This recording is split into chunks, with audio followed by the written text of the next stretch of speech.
Hello everyone. I have not yet completed the entire storyline for 5.2, but with the random drops it could be next week or next year before I finish it. It's quite a story to tell, so I've decided to show you as much as I have. A little recap because it has been a while since we've covered these. Wrathion is concerned about the future of Azeroth with the coming threats and the ongoing war between the Horde and the Alliance. He has passed judgment on you and on your faction's leader. He's come to the conclusion that you are a worthy champion, that Wrathion is bringing the Alliance together and that Garrosh is no longer the soul of the Horde. Meanwhile, Anduin tried to stop Garrosh from using the Divine Bell, and although he succeeded, it came with a great price. King Rune now knows the price of his continued defiance. The Zandalari have found the remains of the Thunder King, they have resurrected him and made their home on the Isle of Thunder. Let's see how this story continues.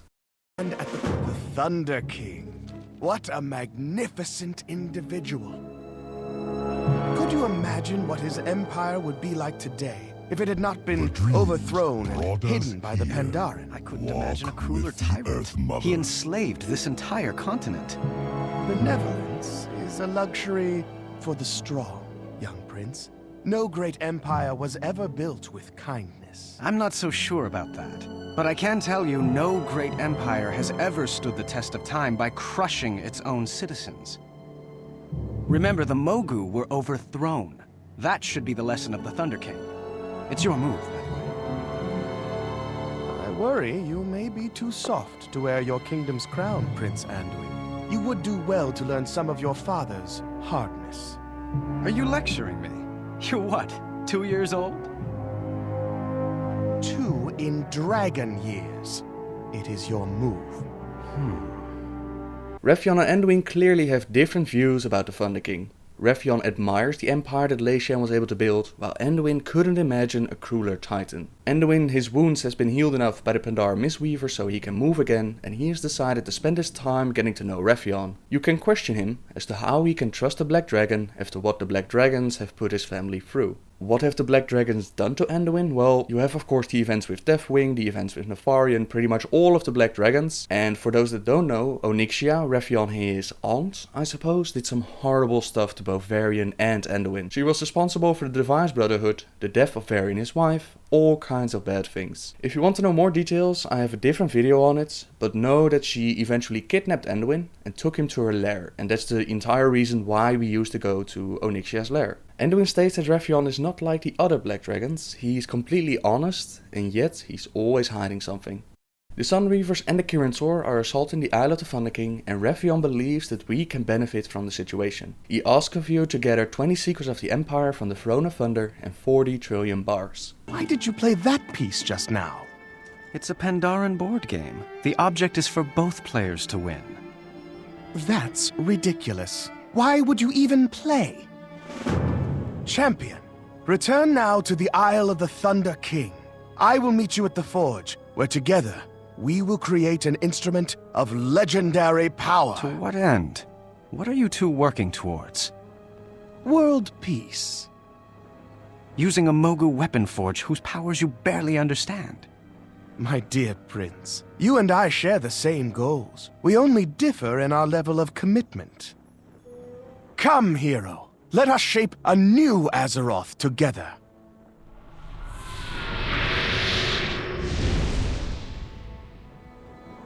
Hey there. Can you believe, my friend? If you blindly trust a black dragon in the search for greater power, are you any better than Garrosh Hellscream? Please, just be careful. Is there such a thing as a righteous war? The trillium you brought me must be refined for our purposes.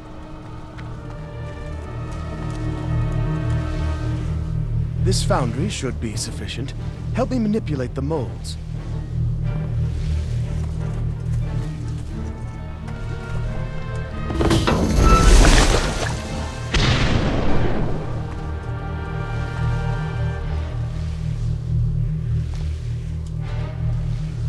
We are the sword. The Shadowpan are here. They may be of use to us. We should help. We are the sword.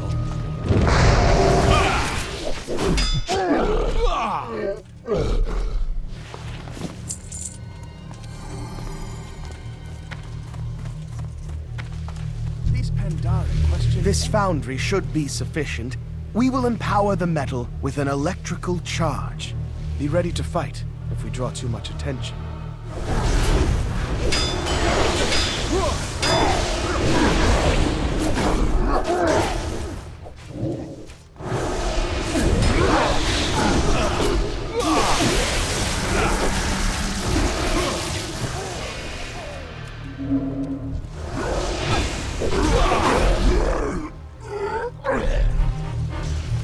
The battle for Pandaria rages on.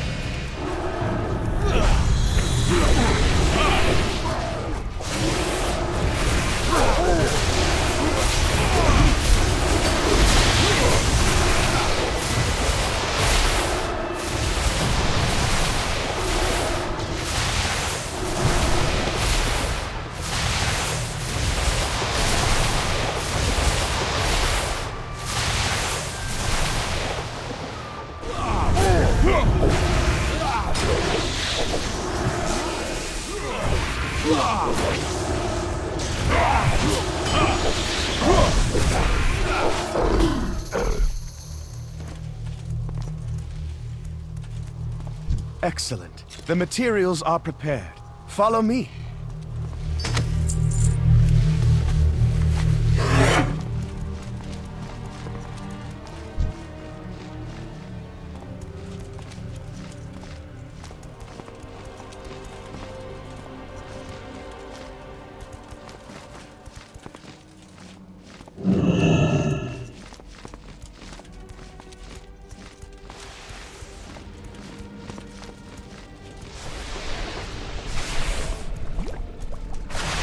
How interesting. This forge is built atop ancient Titan machinery. Lei-Shen, you clever, clever tyrant you. Now, if I were a dwarf, I would just start randomly pushing buttons, but you and I are here for a purpose. Look at that. How easy it must have been for Lei-Shen to build an empire, for he wielded the power to create worlds. The Mogu used only a fraction of the resources available to them. Few among them possessed the cunning of the Thunder King.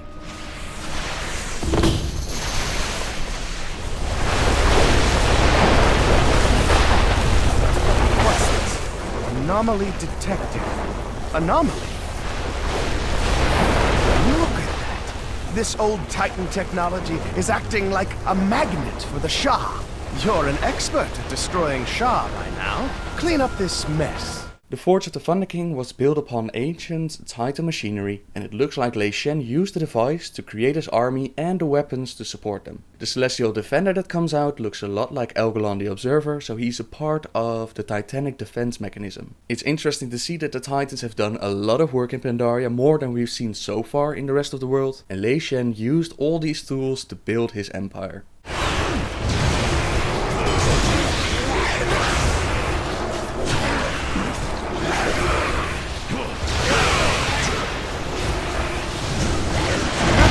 Overcharged forge. It will destabilize this Shah nuisance. Let's try it. There. Problem solved.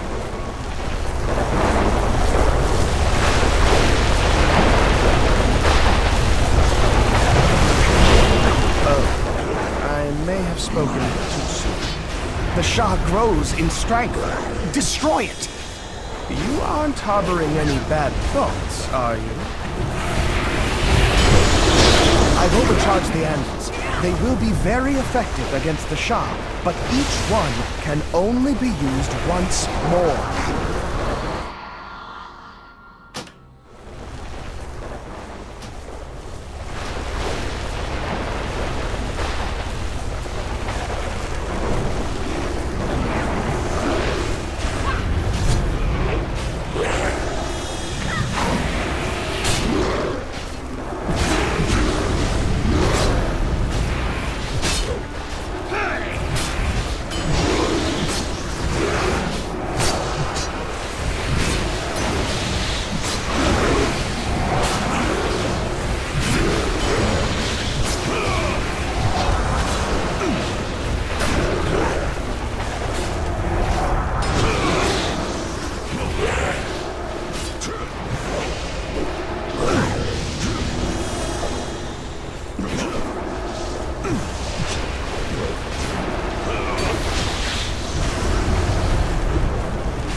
Forged a masterpiece.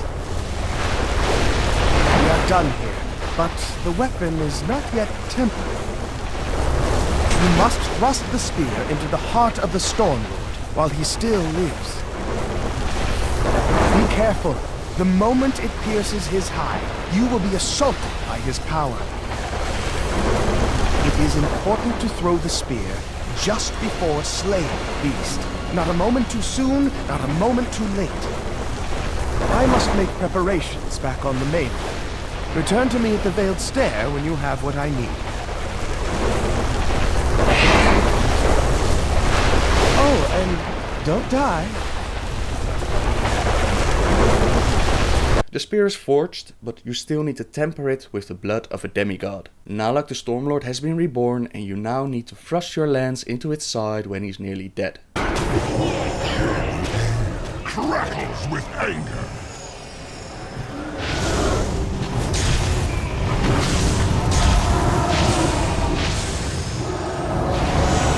The clouds are with vengeance.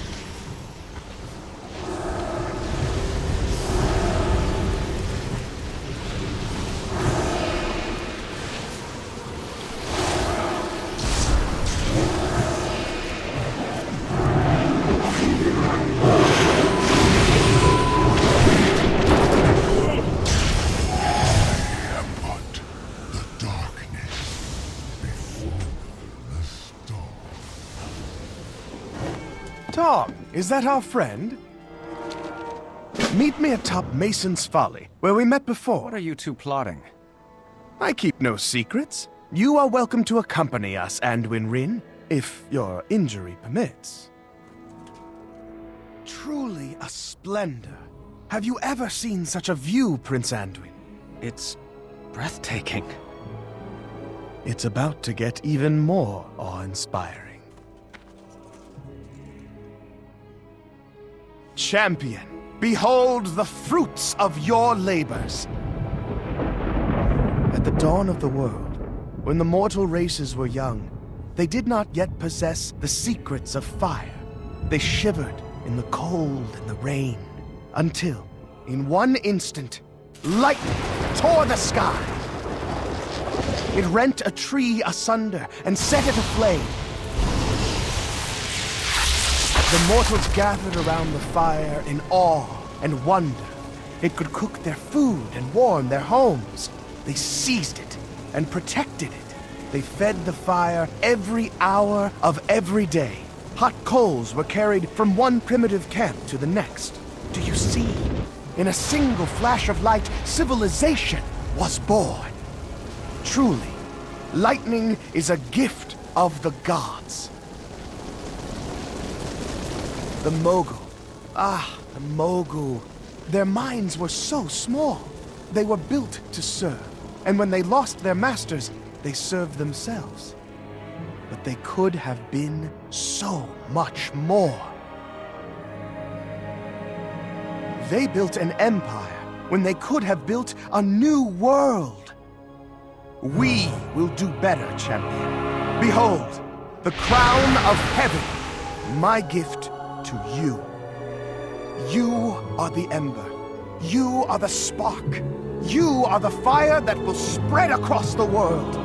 You will awaken Azeroth's potential. Come to me.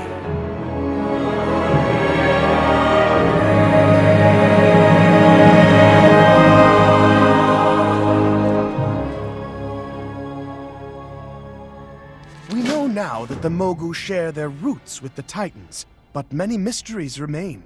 Why were they here? Why Pandaria? What were the Mogu sent here to guard or destroy? We are missing the final puzzle pieces. Champion, and you I would think twice will help before me putting find that them. thing on your head. The crown I have given you will be as your third eye. It will tie us together. I will see what you see. Together, we will lay the secrets of the Titans bare. I will be watching you closely, hero. Champion, I would think twice before putting that thing on your head. We're far from home, friend. Wrathion gives you a legendary gem for in your helmet, which allows him to see what you see and it allows him to communicate with you. Anduin warns you to be careful, but honestly, what does that little prince know about being careful? Wrathion also says that we will awaken Azeroth's potential. What does he know about Azeroth that we do not? And what was the entire deal with the Forge of the Thunder King? What have the Titans been doing? Does he mean that Lei-Shen had the power to literally create worlds, or was it merely metaphorically, as in you have the power to shape the world with the weapons that he created? It's quite a mystery, and maybe the next part will show more. We do know that the Mogu share their roots with the Titans, but there's still so much unknown. Wrathion requests of you to go back to the Throne of Thunder and gather 12 Titan runestones. This is the part where I'm currently at, and once I finish it, I'll make sure to tell you the rest of the story. I hope you enjoyed the story, subscribe if you like my videos, and until next time guys, see ya!